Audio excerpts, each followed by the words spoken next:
sais, tu es enfant de Dieu. urazi uri umwana w'Imana. Ça veut dire bisigura que tu as le pouvoir. kufise ububasha. Dieu t'a donné le pouvoir yaraguhaye ububasha de combattre l'ennemi. bwo kurwanya umwansi no kumunesha. Ce que Dieu t'a donné, icyo Imana yaguhaye si tu ne combats pas pour ça, nutakigwanira le voleur va te le voler. igisuma kizogikwiba. L'ennemi va te l'arracher. umwansi azokikwaka. La sainteté, parce que si tu es enfant de Dieu, tu as reçu le pouvoir d'être saint. w'Imana waronse ubushobozi bwo kuba uwera. Tu dois combattre pour ta sainteté. utegereza kurwanya ukwezwa kwawe. Si tu laisses aller, niwakureka kukagenda, le diable va te le voler. satani azoshaka akukwiba. Tu seras comme n'ayant pas le pouvoir. uzokiba nk'umuntu atagira ububasha. La santé, par exemple. amagara meza nk'akarorero. Dieu t'a donné le pouvoir Imana yaraguhaye ububasha de juger les maladies. bwo gucira urubanza indwara. Mais si tu les laisses venir, mugabo indwara niwazireka il t'a zikaza, donné la santé. kandi Imana yaraguhaye amagara meza. Mais si tu laisses sans combattre mugabo ta ugira santé, ureka utagwaniriye ayo magara yawe, l'ennemi, le voleur va te la voler. igisuma kiza kiyakwibe. Qui comprend? ninde ariko yatahuye? Qui a compris? ninde yatahuye? Chacun d'entre nous a reçu umwe wese le pouvoir de marcher sur les serpents, sur les scorpions, na sikorupiyo toute la puissance de Satan. no ku bubasha bwose bwa wa Et muntu, rien ne pourra te nuire. kandi nta kimwe kizogira icyo kitugira. Si tu ne marches pas sur lui, nutagendera muri ivyo, lui il marchera. nutagendera kuri ivyo byo Parce que le pouvoir est pour marcher sur kuko ubushobozi la puissance de kugira ngo l'ennemi. ukandagire ububasha bw'umwansi. Si tu ne l'utilises pas pour marcher sur lui, utabukoresha il va continuer à marcher ukandagire, sur toi. umwansi wazobona agukandagira akugenderako. Écoute, umviriza, Dieu t'a donné la richesse. Imana yaraguhaye ubutunzi. Mais si tu ne combats pas contre la pauvreté, Wari c'est la utagwanya pauvreté que ubukene, tu verras. ubwo bukene nibwo uzoga umubona. L'ennemi va t'arracher tout ce que Dieu va te donner. umwansi azokwiba ibyo Il byose t'a déjà yagusize. donné. Imana yamaze Parce kubiguha, que Dieu nous a bénis de toutes sortes de bénédictions dans les lieux célestes. kuko Imana yaduhezagiye imigisha y'ubwoko bwose ahantu ho mu ijuru. Maintenant, ubu rero à nous d'user du pouvoir qu'il nous a donné au nom de Jésus. ni twebwe wo gukoresha ububasha twahawe mu izina rya nom de Yesu, Jésus. mu izina rya Yesu, Pour briser les malédictions. kugira ngo tujanjagure imivumo, Les malédictions. imivumo, La malédiction de la pauvreté. imivumo y'ubukene, La malédiction de la sorcellerie. imivumo La y'uburozi, malédiction imivumo de la maladie. y'indwara, Toute forme de malédiction. Les uburyo malédictions bwose de péché. bw'imivumo, imivumo y'ibyaha. Chacun d'entre nous qui a reçu le pouvoir buri wese muri twebwe yahawe ubwo bubasha doit combattre ateza kurwana, pour ce que Dieu lui a donné afin de le voir. arwanira iby'Imana yamuhaye kugira ngo abibone. Qui a compris? ninde yatahuye? C'est pas quelqu'un d'autre qui combattra pour toi. C'est toi qui dois combattre au nom de Jésus. ni wowe utegereza kurwana mu izina rya Yesu. Nous allons combattre avec toi au nom de Jésus. tugire turwanane nawe mu izina rya Mais Yesu. nous ne pouvons rien faire si toi tu ne veux rien faire. mugabo nta kimwe twokora mu gihe watana kimwe ushaka Tu gukora. dois refuser la malédiction. utegerezwa kwanga umuvumo. Même si tout le monde dans ta famille est maudit, toi tu es béni. naho abantu bose mu muryango wawe baravume, Dis-le à ton voisin. wahezagiwe, bwira mugenzi wawe, Dis-le à ton voisin. Demande-lui, est-ce que tu as Jésus vraiment? mubwira ati mbega by'ukuri urafise Yesu. Demande-lui, est-ce que tu as vraiment Jésus? mubaza ati mbega urafise Yesu by'ukuri? Si tu as Jésus, niba ufise Yesu, sache que menye ko même si tout le monde est maudit dans ta abantu famille, bose mu muryango wawe tu baravume, es béni. wowe uri wahezagiwe. Détruis la malédiction au nom de Jésus. umuvumo mu izina rya Yesu. Dis-le lui. nimubwire. Vous me regardez, vous ne dites rien. none Toi, vous ne croyez pas. muvuga Il y a des gens qui ne croient rien. Ils sont là comme, ari abantu kimwe bizera biberengaho gusa, ils sont là comme les bijumbu. biberengaho nk'ibijumbu. Les bijumbu, ibijumbu on le mange cru et on le mange cuit. barabirya bibisi bakabirya bitetse, Il ne gratte personne. kandi nta n'umwe bishwanira. On mange la racine, on mange les feuilles. bararya ibyetse bakarya n'imibuto, Et il ne gratte personne. kandi nta n'umwe bivugisha. Non. oya Tu n'es pas le bijumbu. we ntabwo uri ibijumbu Dis à ton frère, tu n'es pas le bijumbu. mwene se tuwe ntabwo uri ibijumbu Si le diable t'essaye de te manger, que ça lui parle à la gauche, que ça satani agerageje kukurya tu es le mateke. umunike mu mizosi On ne me mange pas cru. wewe uramateke uko Dis à ton frère, on ne me mange pas cru. amateke niba yarya mabisi bwira mwene so Je suis le mateke de Jésus. Si le diable va avaler, ça va lui ati craquer jewe la gorge. amateke we ya yesu satani agerageje kundya nzomuhagama Je ne suis pas le bijumbu. yewe sindi ibijumbu Si en Christ tu restes comme ça, eni wacugumuku alors que tu as reçu le pouvoir, niba yose ubasha le diable va marcher sur toi comme satani s'il avait dit. azokugenderako Mais si tu refuses ariko niwanga l'héritage satanique, ukanga tu peux le détruire et imposer celui de Christ à ta vie. uzoca ushinga umugabane wa yesu mu buzima bwawe Au nom de Jésus, mu izina rya yesu je suis béni. ndi wahezagiwe Et au nom de Jésus, kandi mu izina rya yesu je proclame la fin de toute malédiction. dans ma vie. natuye ukurangira kw'imivumo yose mu izina rya yesu Je suis un enfant de Dieu. jewe ndi umwana w'imana Dieu m'a donné le pouvoir. imana yarampaye Au ububasha nom de Jésus, mu izina rya yesu je brise toute malédiction. ajanjaguye imivumo yose Voilà comment fonctionne un enfant de Dieu. uko niko umwana w'imana akora Dis à ton voisin, tu es béni. bwira mugenzi wawe turi wahezagiwe Parce que tu as Jésus. kuko ufise yesu Mais à partir d'aujourd'hui, combat, mugabo guhera uno munsi détruis la malédiction et combat pour la bénédiction. sambura umuvumo urwanire umugisha Dis-le lui. ndimubwire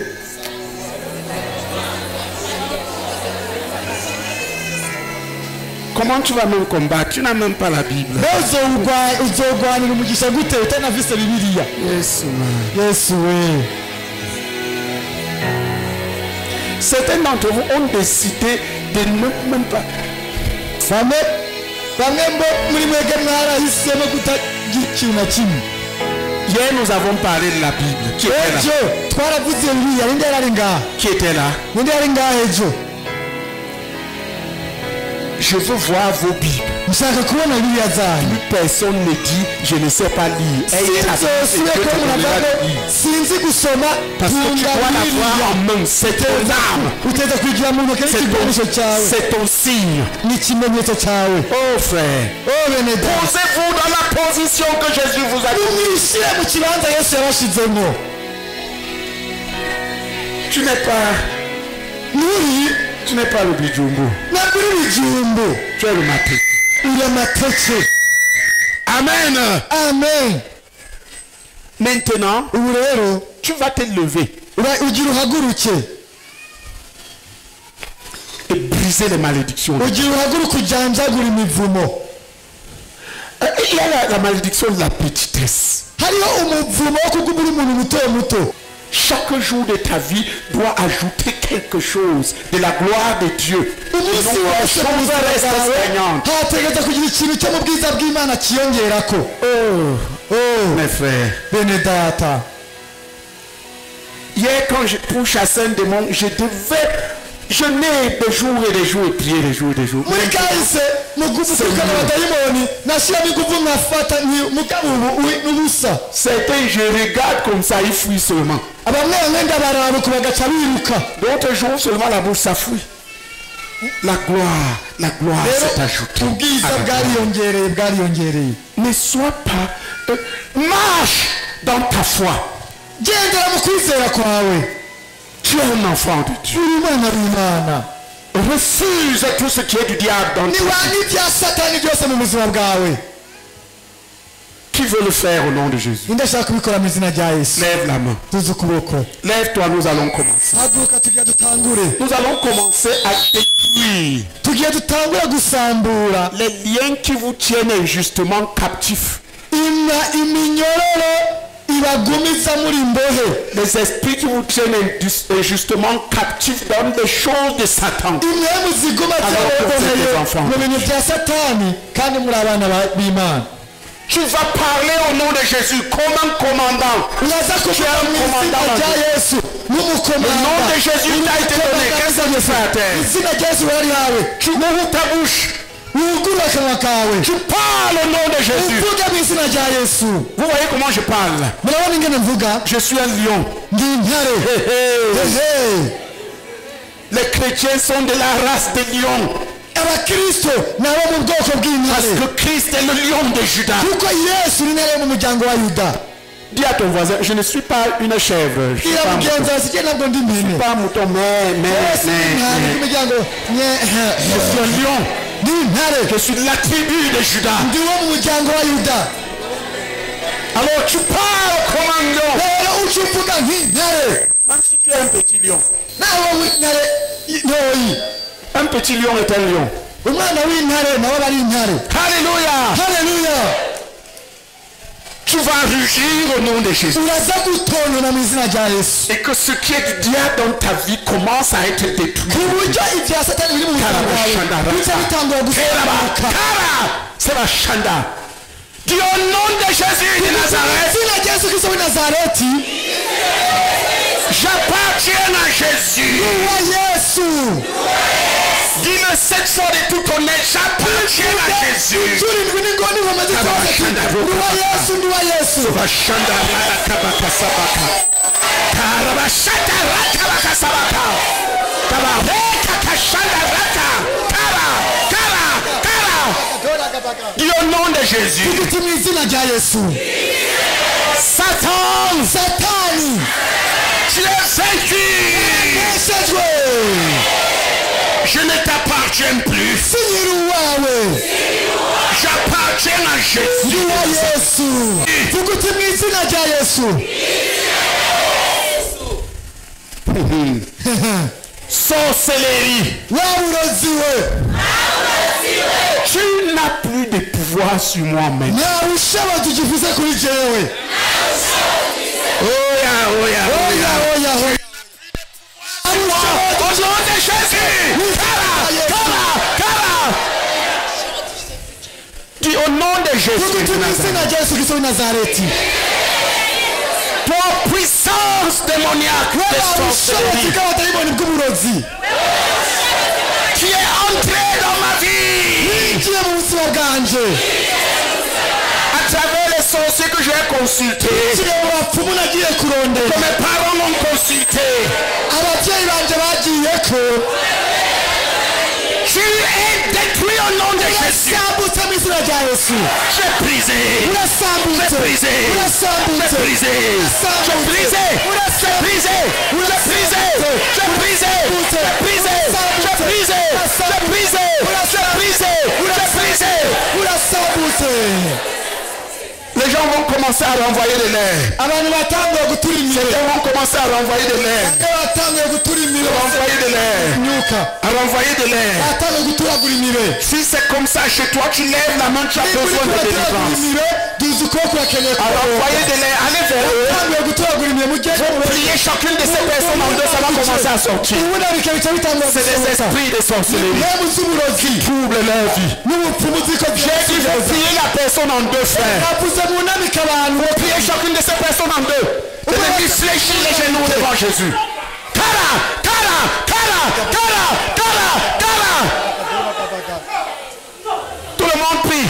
Au nom puissant de Jésus. izina rya yesu twese. Puissance de sorcellerie. ubushobozi bw'uburozi we Tu es brisé. Tu es détruit. urasanganuwe urasanganuwe urasanganuwe urasanganuwe urasanganuwe. sohoka sohoka sohoka sohoka sohoka sohoka.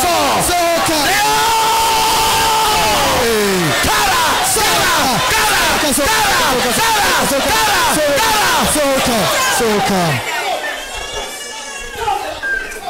Au nom de Jésus. izina rya yesu. J'ai dit plusieurs vont sentir et ils renvoient les qui veulent vomir. navuze benshi baza guturagura imire bashaka kudahwa.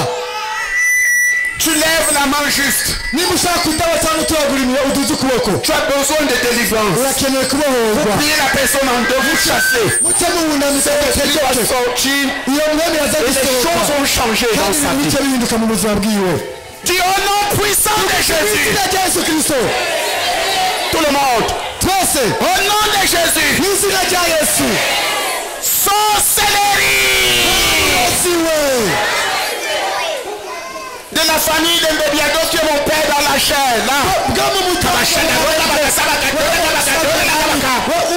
appelles le nom de ton père, frère. Là. Là. Camerounais. Ici. Allez là.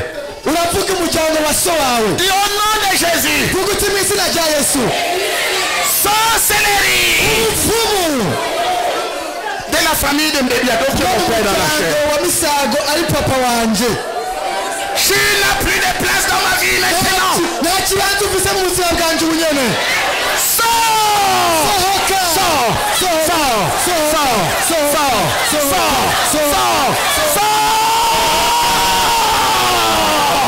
Karabashandaraka. Karabashatakaraka. Karasabashataraka. Karabashandaraka. Bakasakakashatakaraka. Bakataraka. Doranakaraka. Karabashataraka. Chassez-les. nimuzirukane izo ntebe mbi Brisez. murajanjaguwe Dis au nom de Jésus. vuga uti mu izina rya yesu Sorcellerie wabupfumuwe de la maison de Mbébiado qui est mon père dans la chair. umuryango kwa misago papa wanje wo mu mubiri Allez-y, dites-le. vuga bivuga vuga Ne laissez pas ces esprits se cacher la parole. nimureke izo ntebe ngo zinyegeze muvuge Il y a les sorcelleries de ta famille paternelle. C'est ça qu'on attend. ari ubupfumu bw'iwabo wa nyoko Sois engagé. Si tu es quelque part dans ta vie, ça doit partir. rero mufate ingingo nimba hari ahantu buri mu buzima bwawe Et au nom puissant de Jésus de mu Nazareth. izina ry'ubushobozi rya yesu kirisito Sorcellerie wabupfumuwe de la famille de Mbébiado qui est mon père dans la chair. umuryango wa misago ari data wo mu mubiri Allez-y, de la famille de Mbébiado, la famille de ton père. je mvuga J'ai mon père dans la chair. wasohoye mu mubiri Je détruis maintenant au nom de Jésus. urasambutse ugera mu izina rya yesu Oh, que tu détruis de ma vie, je détruis. ahuriye hose mu buzima bwanjye urasambutse urasambutse Je détruis. urasambutse Je détruis. urasambutse Sors. sohoka Sors. sohoka sohoka sohoka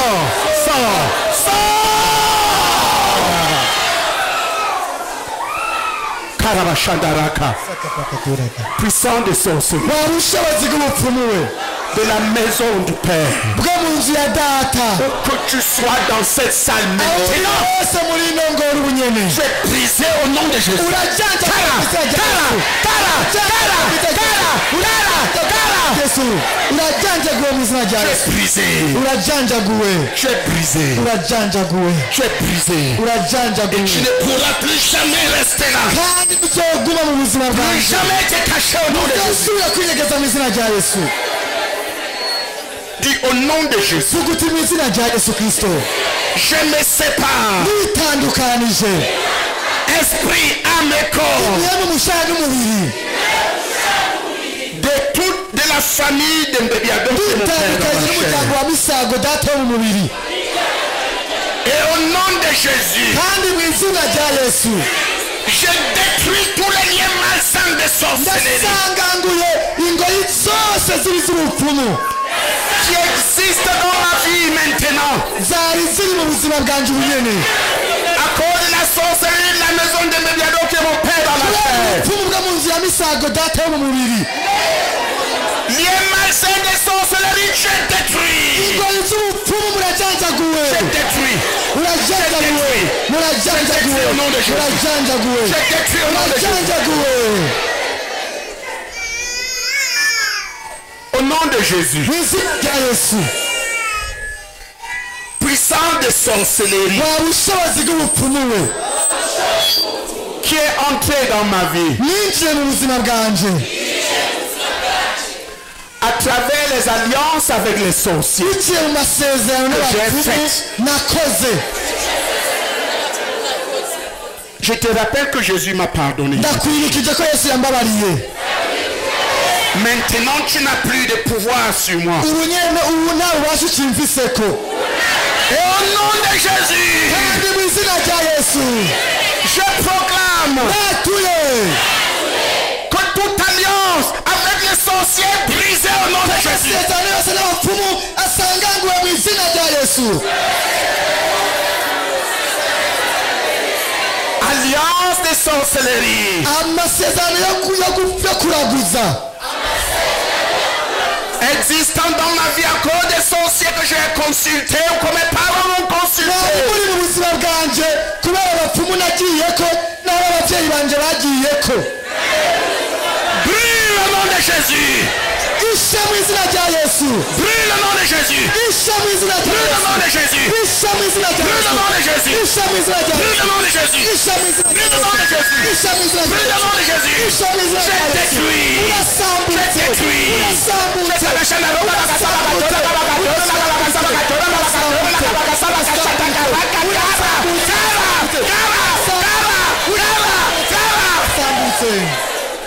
Tu trembles. uri kurajugumira Tu trembles. Tu trembles. Tu trembles. Tu trembles. kurajugumira Lève la main. tuzi ukuboko umuntu Tu trembles.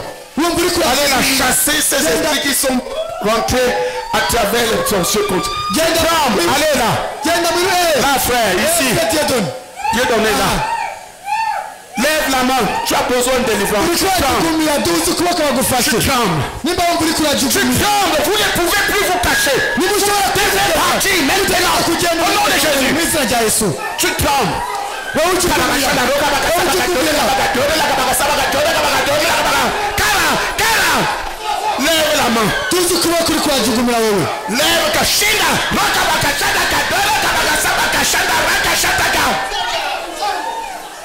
Tu es brisé. urajanjaguwe Alliance de sorcellerie. w'amasezerano y'ubupfumu we Tout le monde.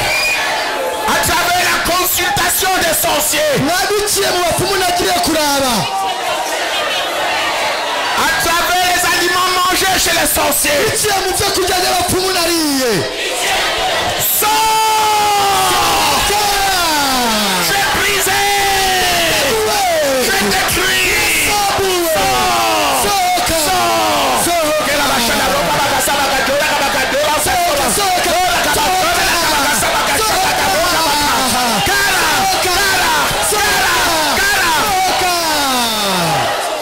Certains vont avoir envie de vomir. bamwe baza kumva bashaka kudahwa Parce que certaines choses doivent sortir. kuko hari ibintu bitahita gusohoka Qu'ils ont mangé. bariye Tu sens ça tourne.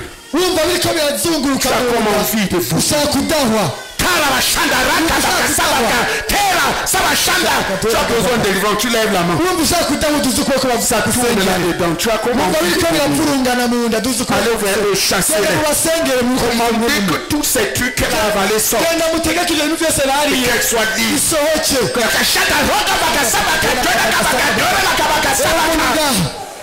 Toutes ces choses mangées chez les sorciers, que ça sorte. ibyo bintu byose bariye mu bapfumu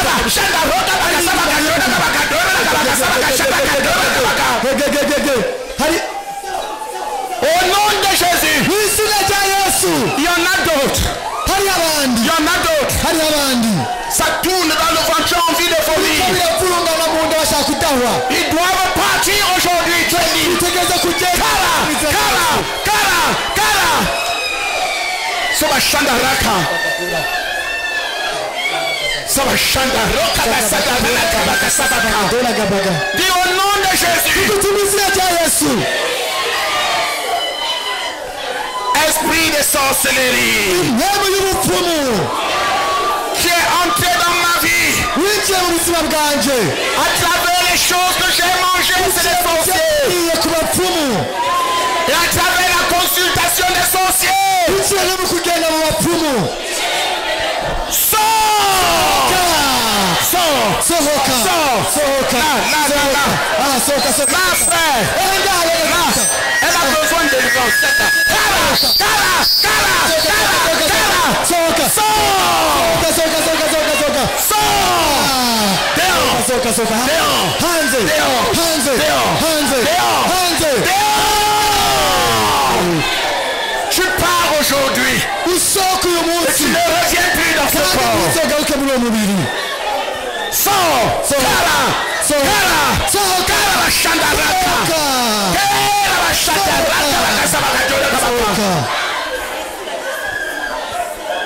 Dis au nom de Jésus. tukuti mu izina rya Yesu Lié malsain. iminyororo Lié malsain. iminyororo mibi maintenant. yariri mu buzima bwanje ubunyene À cause des choses que j'ai mangées, c'est les sorciers, la consultation des sorciers. nariye mu bapfumu no mu kujya kuraguza Je détruis. urasambuwe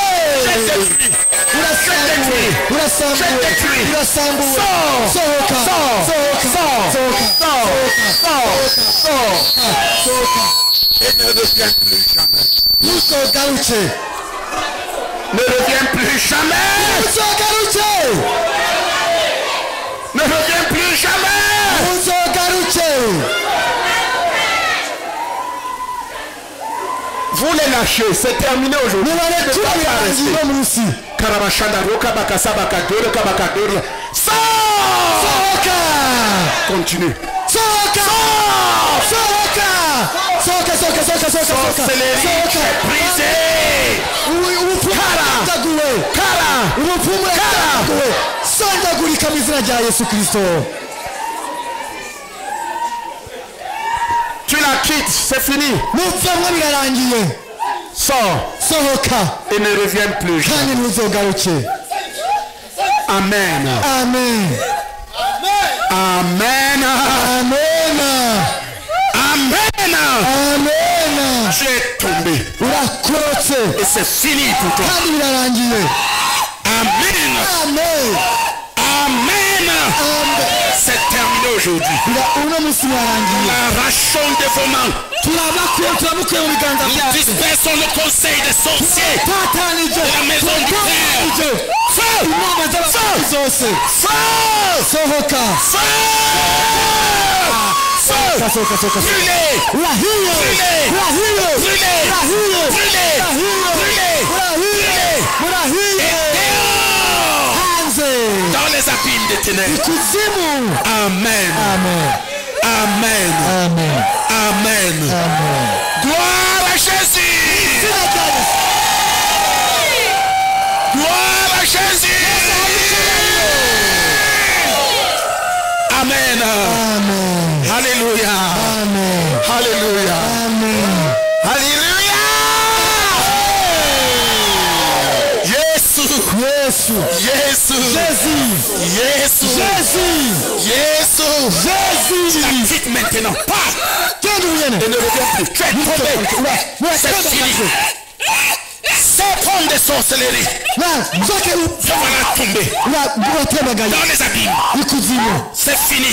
birarangiye Maintenant, guhera ubunyene nous te retirons toute réclamation dans ce corps. turakuye Le sang de Jésus. turagukuye mu byo wasangije muri uyu mubiri Le sang de Jésus. amaraso ya Yesu Bois. Bois-le. Bois-le. inyuma Bois amaraso le ya sang de Yesu Jésus. inyuma amaraso ya Bois Yesu le sang de Jésus. inyuma amaraso ya Yesu Bois le sang de Jésus. Yesu Bois, bois, bois. Bois. amaraso ya Yesu Bois et péris. amaraso z'ikihona Bois et péris. ukihona Bois et péris. iwawe ukihona Et sors. kandi ukisohoka Maintenant dehors. Sors. hanze Gloire à Jésus. hanze Gloire à Jésus. icyubahiro cya Yesu Vas-y, dehors. genda hanze Tu prends tout ce qui t'appartient. ibyawe byose Tu ubijyane pars avec. fata ibyawe byose ugenda Amen. amen Amen. Alléluia. Amen. Amen. Gloire à Jésus. wese ahabwe icyubahiro Tu es brisé, c'est fini. urajanjaguwe kandi biraheze Amen. Amen. Applaudissons. dukomere amashyi umwami Yesu Ni Yesu. ni Yesu Kristo Yesu wenye nga bikemera Afise kwa bigeza bigemera. abigenza bikemera Afise kwa bigeza bigemera. Afise kwa bigeza bigemera. uko bigenza bikemera Alléluia. Dis Satan, tu as des problèmes. ugati satani wahuye n'ingorane Oh Satan, tu as des problèmes. wahuye n'ingorane Jésus est sur le trône. ari ku ntebe y'inganji Dis bye bye sorcellerie. vuga ati bayi bayi ubupfumu Et bye bye malédiction des sorcelleries. kandi bayi bayi umuvumo w'ubupfumu Dis au nom de Jésus. vuga uti mu izina rya Yesu toi puissant des sauces. wowe waba ubushobozi bw'ubupfumu De la maison de Salibeth qui est ma mère dans la bwo chair. mu nzu ya mukandanga mama wo mu mubiri. Je ne t'appartiens plus. Sigira uwawe. Je n'appartiens plus à la famille de Salibeth qui est ma mère Sigira dans la umuryango chair. wa mukandanga mama wo mu mubiri. J'appartiens à Jésus. Ndiwa Yesu. J'appartiens à Jésus. Ndiwa Yesu. J'appartiens à Jésus. Yesu. J'appartiens à Jésus. Yesu. Malédiction de sorcellerie. Umupfumu w'ubupfumu. De la maison de Salibeth Ko mu nzu qui est ma mère dans la chair. mama wo mu mubiri. Où que tu te trouves dans ma vie, Aho uri hose mu buzima bwanjye ubu nyene. tu es détruit. Urasambuwe. Tu es brisé. Tu es Urajanjaguwe. brisé. Urajanjaguwe. Tu es brisé. Tu es brisé. Tu es brisé. Tu es brisé. Tu es brisé. Tu es brisé. Tu es brisé. urajanjaguwe. Plusieurs vont commencer à avoir mal au ventre. Ese bataye kubabara mu nda. Là, chassez-les. Nimwirukane izo Au mbivu. niveau du nombril. Mureke babara mu mukondo. Plusieurs vont commencer.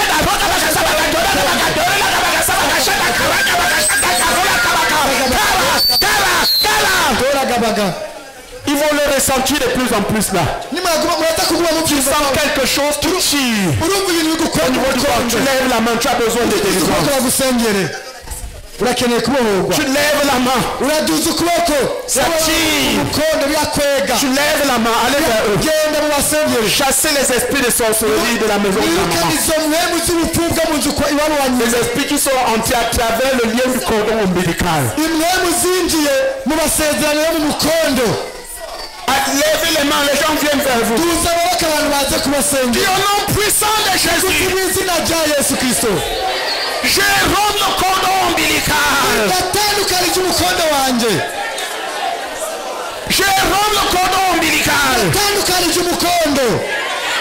avec la maison de Salibeth qui est ma mère dans la chair au nom de Jésus. Mukandanga mama wanje wo mu mubiri. Répète-le encore. Subira ati ndatandukanije umukondo. N'inzu ya mukandanga mama wo mu mubiri. Encore. Kandi dusubira bati n'izina rya Yesu Kristo. Ndatandukanije umukondo wanje. N'inzu yo kwa mukandanga mama wo mu mubiri. Continue, continue. Dusubira bati mu izina rya Pendant Yesu. qu'on le fait, il y aura des manifestations dans la vie de certains d'entre vous. Igeze tuko turabikora. Hari Les gens vont avoir des problèmes là. abantu banda kumva ibibazo ngaho Allez vers lui. muce mugenda mu basengere. Vous soyez attentifs. La personne lève la main, vous allez vers. Mon frère, Mugume mugarure. répète sans arrêt 7 fois avec eux. Tukaba dusubiramo inshuro indwi tudahagaze. Tuge izina rya Yesu Kristo. Kabashanda raka. Ndatandukanije umukondo wanje. N'inzu yo kwa mukandanga mama wo mu mubiri. Kabashanda raka. Izina rya Yesu Kristo. Ndatandukanije umukondo wanje. N'inzu yo kwa mama wo mu mubiri. Izina rya Yesu Kristo. Ndatandukanije umukondo wanje. Yesu Kristo ndatandukanije umukondo wanje n'inzu yo kwa mukandanga mama wo mu mubiri. Ceux qui ont des problèmes, levez la main et allez vers eux. Ndatandukanije umukondo wanje Vous les programmes de vous chasser. mama wo mu mubiri. Ceux qui ont des problèmes, levez la main. Abumva ibibazo baduza amaboko. Allez vers eux, chassez. Voilà une main levée là-bas. Ari umuntu yatugije ukuboko hariya. Voilà l'autre. Kabashanda roka bakasaba katoda kabakatoda kabakasaba. Tu n'es pas pu te cacher mais. Ushobora kwinyegeza Tu au nom de Jésus. Yesu. Tu as l'esprit là, tu lèves la main. Urafise ingorane umva uduze ukuboko bagusengera. Au nom puissant de Jésus. Mu izina ry'ubushobozi bwa Yesu. Sorcellerie là. Ubupfumu. Sorcellerie. Ubupfumu. De la maison de Salibeth qui est ma mère dans la chair. Kwa mukandanga mama wo mu mubiri. Sors. Soka. Soka. Soka. Soka. Soka. Sors au nom de Jésus. Izina rya Yesu. Soka. Izina rya Pourquoi tu Yesu. ne parles pas? Soka ko wowe kutavuga. Kutavuga. Sors. Soka. Dehors. Hanze. Dehors. Hanze. Dehors. Hanze. Dehors. Hanze. Kara. soka. Bye sorcellerie. Bye ubupfumu. C'est fini avec toi. Birarangiye hamwe nawe. J'appartiens à Jésus. Nduwa Yesu. Puissance de sorcellerie. Ubushobozi bw'ubupfumu. Sors de ma vie. Sohoka mu buzima bwanje. Et ne reviens plus jamais. Kandi ntuzogaruke na rimwe. Mets ta main sur la tête. Shyira amaboko ku mutwe. Oh papa. Bati oh papa. Que mon nom soit effacé du livre des sorciers. Izina ryanjye rihanagurwa mu gitabo De cy'abapfumu. la famille de Mbebiados qui est mon père dans la chair. Bo mu muryango kwa Misago data wo mu mubiri. Au nom de Jésus. N'izina rya 3 fois, vas-y. n'izina rya Yesu Kristo. Iso papa. Izina ryanjye rihanagurwe mu gitabo cy'abapfumu. Bo mu muryango kwa Misago data wo mu mubiri. Oh papa. Karabashagara. Izina ryanjye rihanagurwe Shataraka. mu gitabo cy'abapfumu. Karabashadaraka. Abarozi b'umuryango kwa papa w'umubiri. Oh papa. Izina ryanjye rihanagurwe mu gitabo cy'abapfumu n'abarozi. Kwa Misago data w'umubiri. Dans la maison de ta mère. Oh papa. Izina ryanjye rihanagurwe mu gitabo cy'abakandanga. Mama w'umubiri. Mama w'umugama wawe. Allez, cela. Il ne peut plus supporter. Chassez-le. C'est terminé pour toi. Aujourd'hui, nous proclamons la liberté de Jésus. Priez maintenant pour la mère communautaire. Dusengere umuryango wo kwa mama. Oh papa.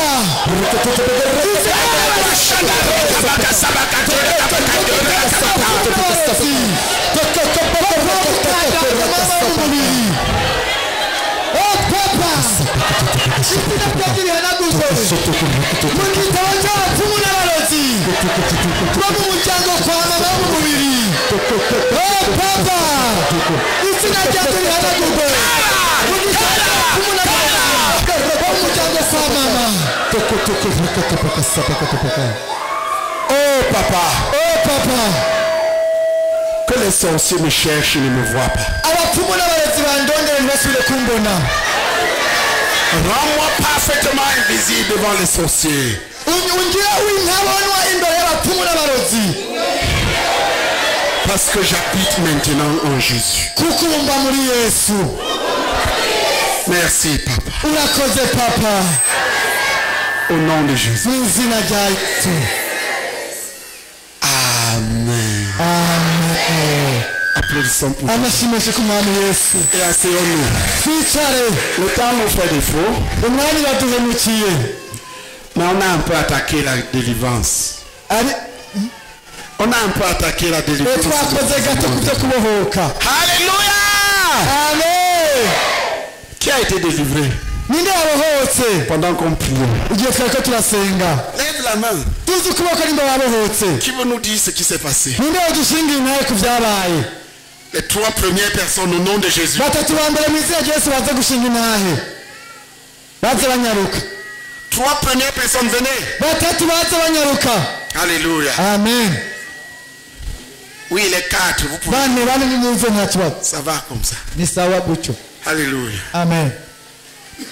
Les 5, ça va, c'est bon. Batanu aho ni sawa nimuze. Gloire à Jésus. Yesu ahabwe icyubahiro. Mais les femmes sont toujours plus nombreuses. Mbega abagore baguma ari benshi. Je veux un autre homme qui a été délivré. Ndashaka undi mugabo yabohotse n'abaze. Il vient nous dire ce qui s'est passé. Aze tubwire ingene byagenze. Les hommes jouent au Bashingandai. Abagabo mwe mwigira abashinga ntahe. Peut-être qu'on doit te délivrer de l'esprit du Mouchinga. Ahubwo cyane bikwiye ko tukubohora imwe y'umushinga ntahe. Un autre homme. Ubundi mugabo n'ingoga ze.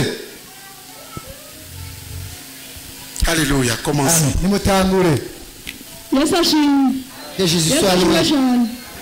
Jewe akazina kanje nitwa Mukeshimana Claudine. Je réponds au nom de Mukeshimana Claudine. Jewe bariko barasenga imwe y'ubupfumu. Lorsqu'on chassait l'esprit de la sorcellerie, kubera jewe nyene nari nagiye ku mupfumu Imana nishimye parce que moi-même j'avais consulté le sorcier. ikintu kiduze mu nda Quelque chose est monté à partir de mes entrailles et je suis tombé. ndashimira umwami rero jewe ko Alors maintenant, je ambohoye remercie le Seigneur parce qu'il vient de me délivrer kumumera amashi de menshi l'esprit de la sorcellerie qui me faisait mal. Applaudissons pour Jésus. uwo mupfumu uri jewe nyene namwigiriye ko nta C'est muntu moi-même qui avais consulté ce sorcier. nta muntu umwe rero natumira none Imana C'était irambo moi-même qui étais parti. Alors Dieu vient de me délivrer. Applaudissons pour Amashi menshi. Vous voyez pourquoi on était délivré ici. Certains qui ne le savent pas. Benshi babotse mugabo harimo n'abatabizi. Tu ne peux pas être normal quand ces choses sont en cours. Ntushobora kuba umuntu muzima mu gihe ibyo bintu bikiri muri Il y wewe. aura toujours quelque chose qui ne marche. Uzokwaba ufise ikintu kitagenda neza neza.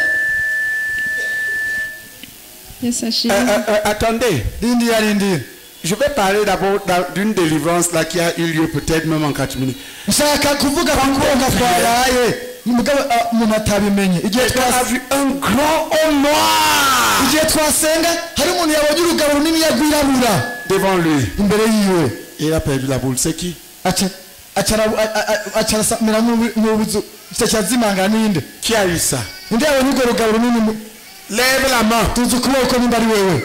Un grand homme noir. C'est urugabo qui runini devant lui? rwirabura ruhagaze imbere yiwe. D'un coup, mu kanya isase il a perdu la tête. C'est qui? amera nk'utaye ubwenge ninde. Lève la main. Tuzi ukuboko nimba ari wewe. Il a les têtus. J'ai dit quand on priait, niko mvuga ati igihe twari ko on turasenga a eu la délivrance ainsi. hari ukuboko kwabaye Ça kumeza uko devait être soit pour la maison du papa ou c'est un grand homme noir. urugabo runini rwirabura C'est tenu devant lui. rwakira ruhagarara imbere Et yiwe. il a perdu le mu kanya contrôle. gato C'est qui? Lève la main. nk'ubuze ubwenge nimba ari we dushobora ko wabonye Juste ce urugabo. qui s'est passé. ndiko nsigura ibyabaye. Là voilà. Haleluya. Applaudissons pour Jésus. dukomere amashyi umwami Yesu. Dis-nous ce qui elle vient d'être délivrée de l'esprit de famille de ce. arahejeje kubohoka imwemwe y'umuryango y'ubupfumu. Plusieurs ne peuvent pas être normaux. D'autres ont eu juste benshi bashobora kumera neza. comme un violent vent qui passe. hariho n'abandi bumvise Même certains c'est insensible, mais tu es libre. rero naho Tu as prié avec nous. uritegenge niba wasenganye natwe. Dis à ton frère, si Jésus te libère, tu es vraiment libre. bwira mwene so ati iyo Yesu akubohoye uca uwitegembya by'ukuri. Dis-le-lui. Et aujourd'hui, Jésus te libère de la sorcellerie. kandi uyu munsi Sois Yesu libre. akubohoye ubupfumu n'uburozi. witegembye. Amen. amen. Allez-y.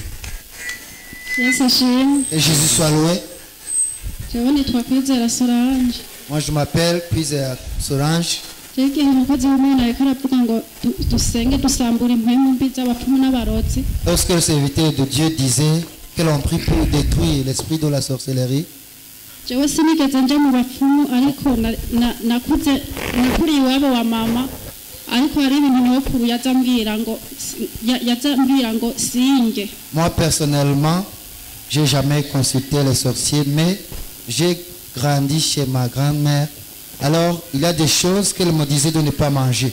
yarashobora kuraza ubugari hanze Elle pouvait mettre la pâte dehors, yabushize mu gitoki elle la mettait, elle la mélangeait avec les bananes, agaca abwinjiza mu nzu nanjye ngasanga naburiye. elle faisait entrer ces choses-là dans la maison et je mangeais ces histoires.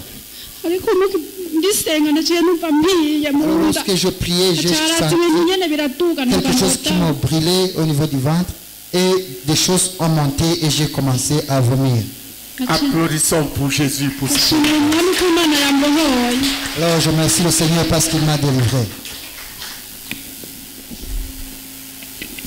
Yesu ashimwe Que Jésus soit loué. Yesu ashimwe kandi Que Jésus soit encore loué. yewe n'ukuri nari mfise impwemu y'umudayimoni Moi aussi j'avais un esprit mauvais. ariko uwo mudayimoni waturuka kuri data wacu Ce démon émanait de mon oncle. ari ukuntu rero bavuze ngo dusengere impwemu y'abadayimoni iva ku bintu by'ubapfumu Alors lorsqu'on disait de détruire l'esprit de la sorcellerie, wacu akaba aheruka kwitaba Imana mon oncle est mort. ndamubona kumwe naho ndamubona ishusho yiwe Alors, kiri je ku l'ai isi vu devant moi comme lorsqu'il était encore vivant. mbona araje imbere yanjye ameze nk'inyenyeri mbona araje imbere yanjye mbona umenga ameze nk'umegamba agera anyenure C'est comme si il s'est tenu devant moi comme s'il voulait me soulever. Alors il y a quelque chose qui était ici à moi, qui est sorti. Alors il y a un démon qui m'a fait pleurer.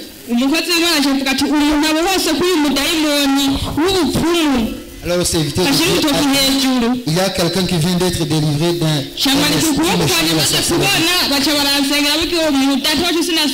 Alors il a dit aux gens de venir prier pour moi. Ils sont venus prier pour moi. Et lorsqu'ils ont imposé les mains sur moi, cet esprit est parti.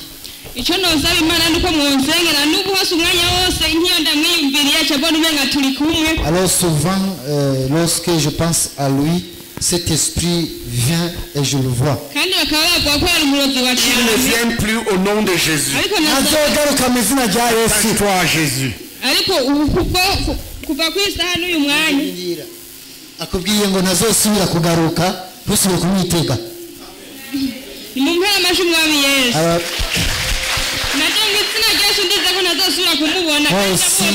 crois que je ne vais plus le revoir. Que le Seigneur vous bénisse. Amen. Et Jésus soit loué. Moi aussi je remercie le Seigneur du fait qu'il vient de me délivrer de l'esprit de la sorcellerie de mon père.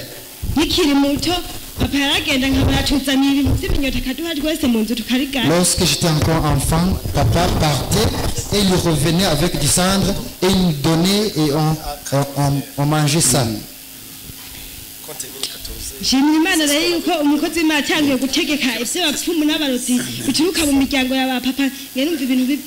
Alors je remercie le Seigneur du fait que lorsque le serviteur de Dieu nous a conduits à détruire les démons qui nous attaquent à cause de nos parents, surtout mon père, j'ai senti des choses qui ont monté à partir de mon ventre et ça sortait. Je remercie le Seigneur. Applaudissons pour Jésus.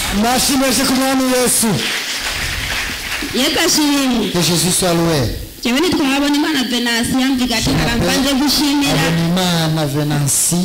veux remercier le Seigneur.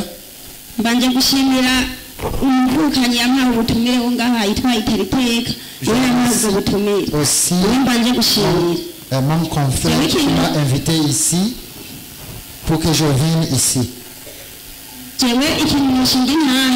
Ce que je veux, j'avais le problème des yeux. J'ai pris de 5 paires de binocles. La fois passée, j'étais parti en Ngozi pour me faire soigner. On m'a prescrit les binocles qui coûtaient 300 000 francs.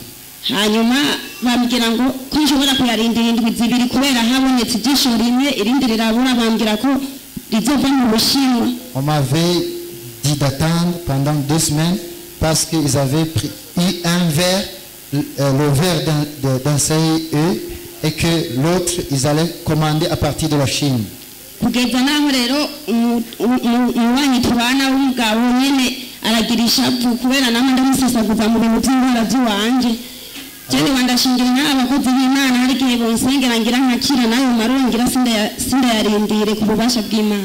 J'attends toujours ces binocles. Alors je remercie le Seigneur du fait que les serviteurs de Dieu ont prié pour moi. Peut-être que je serai guéri aujourd'hui. Je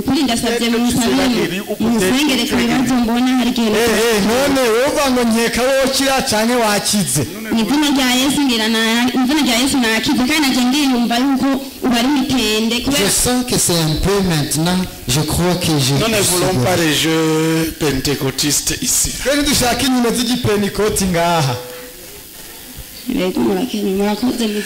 nous appelons les gens ici, ne viennent pas là pour comme...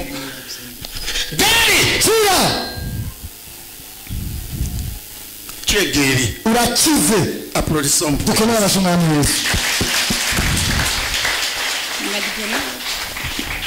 ne sens plus de douleur. Je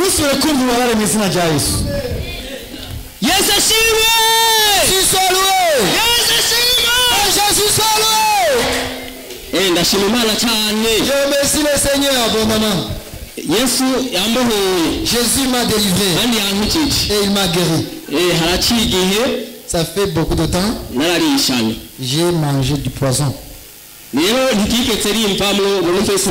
n'a jamais pris fin. C'est aujourd'hui que c'est fini.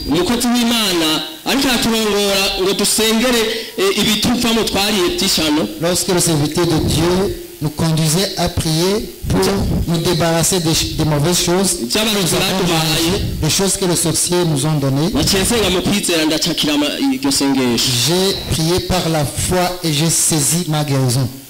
Et j'ai sérieusement prié.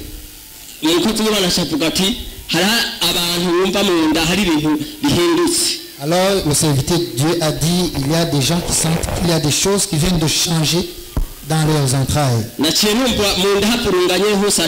Alors j'ai senti des choses qui tournaient dans mon ventre. Alors j'ai senti la nausée et j'ai voulu vomir. Alors j'ai demandé au frère de prier pour moi. Alors maintenant je suis délivré. Tout est parti au nom de Jésus.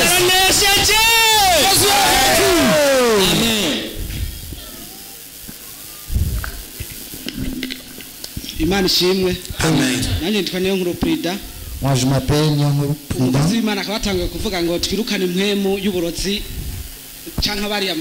Lorsque le serviteur de Dieu nous a dit de chasser les choses que les sorciers nous ont données, ou bien ceux qui ont mangé du poison, j'ai vraiment des choses qui tournaient dans mon ventre. J'ai senti des douleurs. Alors maintenant tout est parti. Je remercie le Seigneur pour cela. Applaudissons pour le Seigneur Jésus. Amen. Amen. Mets la main sur la tête. Dis au nom de Jésus. Kiranga. Je te rejette aujourd'hui. Adoration de Kiranga. Je te rejette au nom de Jésus.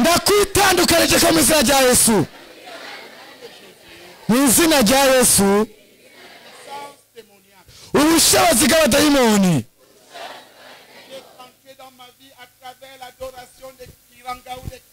bwinjiye mu buzima bwanjye biciye mu gutekera no kubandwa. Urasambutse mu izina rya Yesu.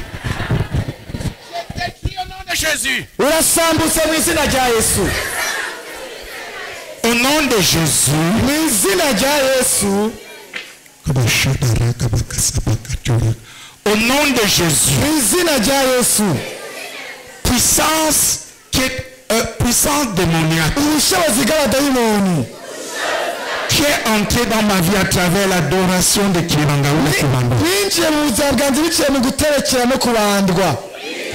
Sors.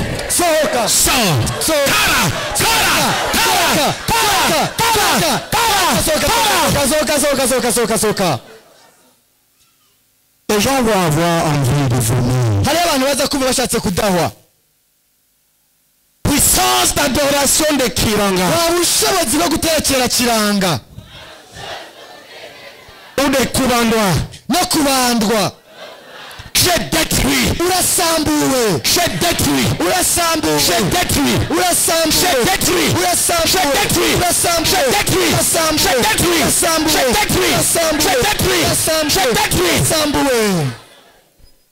Tu as des nausées.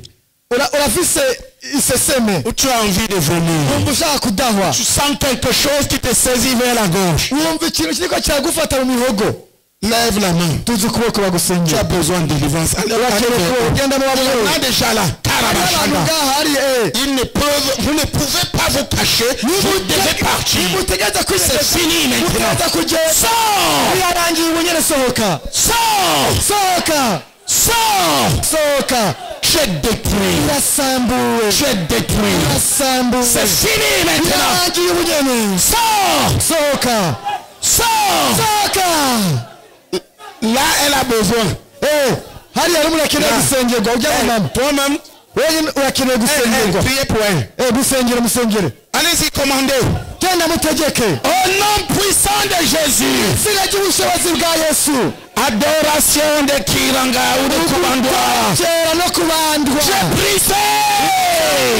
Sors, sohoka sors, sors, sors, sors. sohoka sohoka sohoka Et ne reviens pas. kandi ntuzogaruke Au nom de Jésus. izina rya Yesu Tu sors maintenant. sohoka ubunyene Kabashanda roka sohoka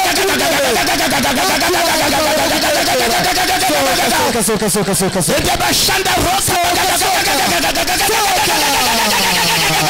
sohoka Sors et ne reviens pas au nom de sohoka Jésus. ntuzogaruke mu izina rya Yesu Au nom de Jésus. mu izina rya Yesu Puissance démoniaque ubushobozi bw'abadayimoni qui est entré dans ma vie mwinjiye mu buzima bwanje à travers la nourriture biciye mu sacrifiée à Kiranga ou à Kubandwa.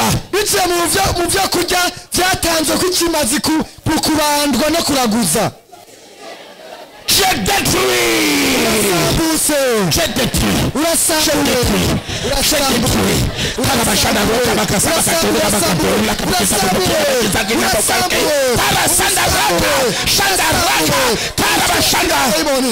urasambuwe Sors au nom de Jésus. sohoka mu izina rya Yesu Et ne reviens pas. kandi ntuzogaruke J'appartiens à Jésus. ndi wa Yesu J'appartiens à Jésus. ndi wa Yesu J'appartiens à Jésus. ndi wa Yesu Au nom de Jésus de Nazareth. izina rya Yesu Kristo w'i Nazareti Puissance démoniaque ubushobozi bw'abadayimoni qui est entré dans ma vie mwinjiye mu buzima bwanje à travers les pratiques de l'impudicité, biciye mu bushakanyi de l'inceste. mu busambanyi bwo mu muryango Je détruis. urasambutse Je détruis. urasambutse Que tu viennes maintenant, tu es détruit au nom de Jésus. urasambuwe Au nom de Jésus. mu izina rya Yesu Kristo Puissance démoniaque ubushobozi bw'abadayimoni qui détruit mon système reproductif. mwariko murasambura ibihimba vyanje vyirondoka À cause des pratiques sexuelles kubera ibikorwa by'ubusambanyi de ma vie, dans ma vie ou dans la vie de mes parents. ubuzima bwaje mu buzima bw'abavyeyi banje Tu es détruit au nom de Jésus. urasambuwe mu izina rya Yesu Tu es détruit. urasambuwe urasambuwe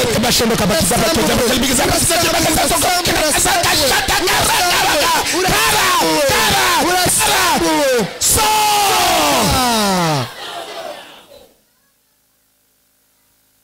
Plusieurs vont commencer à avoir beaucoup de mouvements dans leur bas-ventre. ari abantu bumvise ibintu bitangwa ku Certains vont crier. yabo Crier. kandi benshi Crier maintenant.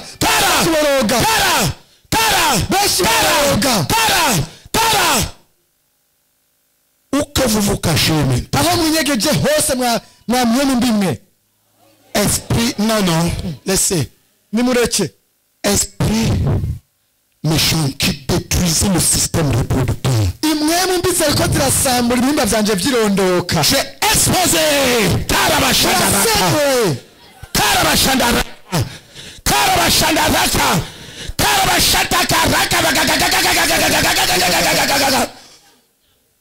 Tu te sens mal. wumva uri kurababara Ça fait très mal au baba. wumva uri kurababara cyane mu kazi Tu bakinga avais juste la main. uduze ukuboko gusa Tu as besoin de délivrance. bakeneye gusengerwa bakubohore Tu as besoin de délivrance. wumva uri kurababara mu kazi Allez bakinga vers eux. nimugende mu basengero reka ngabariya badugije Certaines de ces personnes ont eu des pratiques eux-mêmes et il y a eu des pratiques dans leur famille bamwe muri abo qui ont induit hari imikigo yagize mu miryango yabo l'impureté d'impudicité. yabinjije mu bushakanyi n'ubusambanyi Chassez-les. nimwirukane izo mpemu mbi Qui au nom puissant de Jésus. mu izina rya Yesu Esprit d'impureté, d'impudicité. impwemu z'ubushakanye n'ubusambanyi Sors. Karabashana roka bakasaba. Tu pars. Tu pars. Tu pars. Polygamie. Polygamie. ukugira abagore benshi n'abagabo benshi guharika Polygamie. guharika Tout le monde. Polygamie. twese guharika Polygamie. uguharika Sors.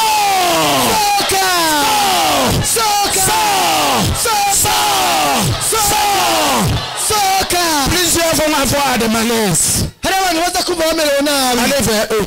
muce mukizi uko Tu te sens mal là. Vous ne pouvez plus vous cacher maintenant. mutegereza Vous devez partir. Allez vers eux. mutegereza kugenda Chassez ces esprits de polygamie et de polyandrie. izo mpemu zo guharika Qui poussent les gens vers plusieurs femmes. muzirukane Tu dois partir aujourd'hui. Et maintenant, ubu nyene tu es exposé. muragaragajwe Esprit de polygamie. za mpemu zo guharika Et de polyandrie. no Tu es guharikwa brisé. murajanjaguwe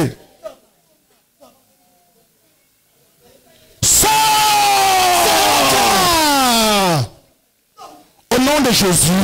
mu izina rya Sors et ne reviens plus. kandi muzogaruke Sors et ne reviens plus. muzogaruke Sors et ne reviens plus. Karaba, karaba, karaba. Sawa shata rakaba. Karaba santa rakaba kashata rakaba kasaba kashata karaka. sohoka nimuzogaruke Il y en a d'autres.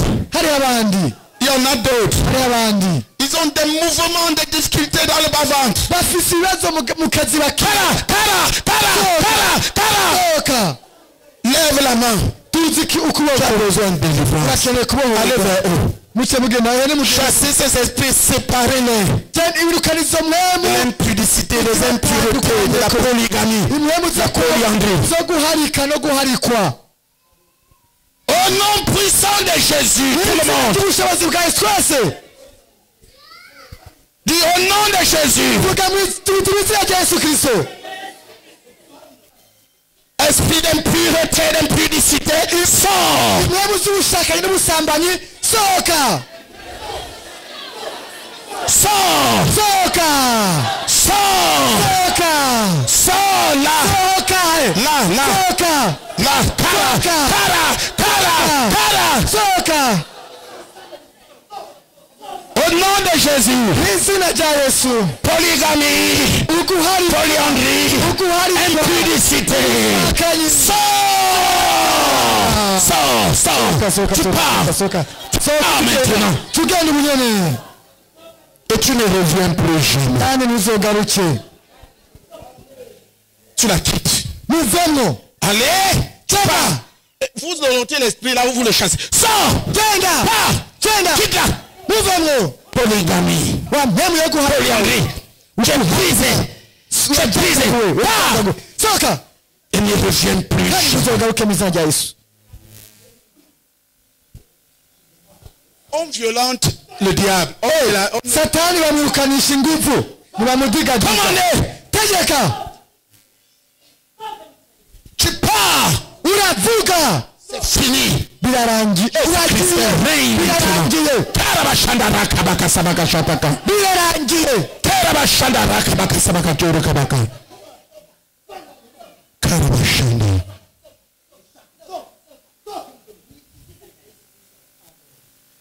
Amen. amen Applaudissons pour Jésus. amashyi ku mwami yesu Une autre fois.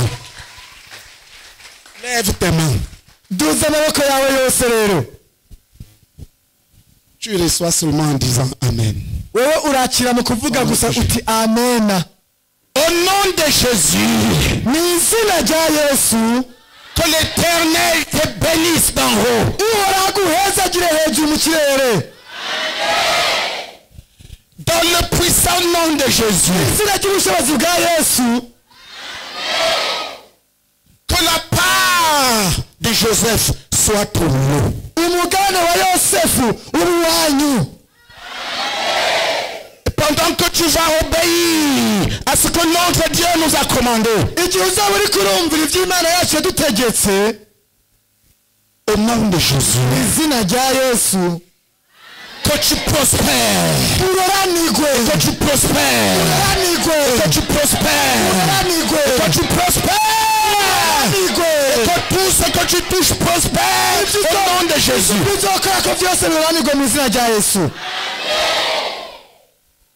Dans le puissant nom de Jésus, pendant que tu t'entraînes à marcher avec notre Seigneur, que la sécurité du ciel soit pour toi. Que tes ennemis te cherchent et ne te voient pas.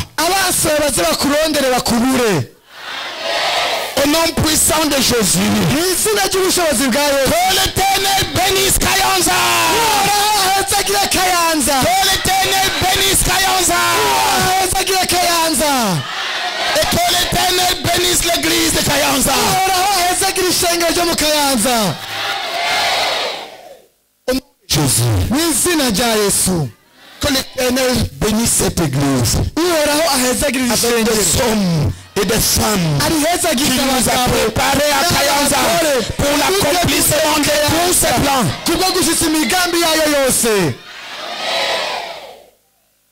Dans le puissant nom de Jésus,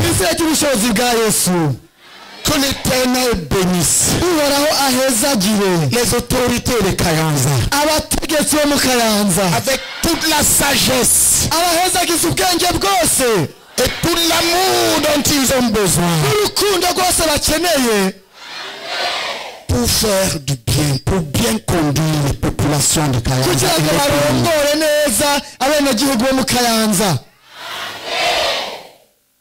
Au nom de Jésus, que l'Éternel vous garde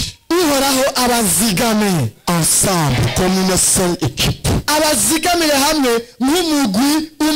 qui est dans la paix, qui est la paix de notre Dieu. Dans la paix, tu es béni de l'Éternel. Amen. Amen. Merci.